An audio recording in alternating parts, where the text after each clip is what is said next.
అమ్మా మాట్లాడాలన్నారట. ఏంటి పంతులు గారు, నేను చెప్పిందేంటి, మీరు చేస్తుందేంటి?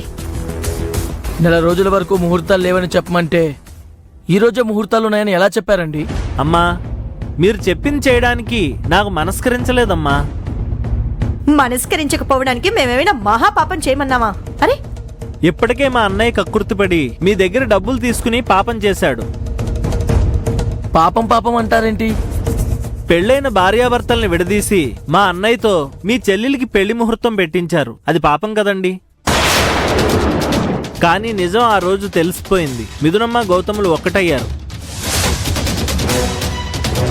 కానీ మా అన్నయ్య చేసిన పాపానికి మా అన్నయ్యకి శిక్ష పడింది.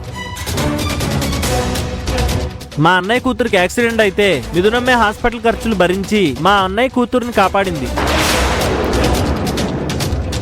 మా అన్నయ్య ద్రోహం చేస్తే తను మాత్రం మాకు మంచే చేసింది.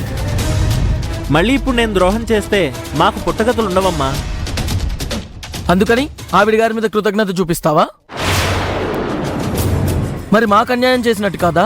మంచి ముహూర్తం పెట్టాను, అన్యాయం ఎందుకు అవుతుందయ్యా? అమ్మా, పంతులు గారిని మిథున బాగా ఇన్ఫ్లుయెన్స్ చేసింది. ఇతన్ని నమ్మడం మనది తప్పు. చూడండి పంతులు గారు, మీకెంత కావాలో చెప్పండి. ముహూర్తాలు లేవని అక్కడ మేనేజ్ చేయండి. అమ్మా నన్ను క్షమించండి, ఆ పని నేను చేయలేను. అరే మంచి ముహూర్తం పెడతాను, వీలైతే పెళ్లి చేయండి. ఏంటి మాకు నీతులు చెప్తున్నావా? ధర్మం ప్రకారం నడుచుకోండి అంటున్నాను, ఆ తర్వాత మీ ఇష్టం. అరే ఏంట్రా?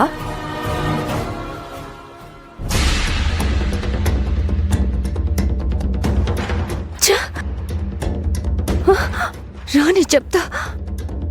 ప్రణవి,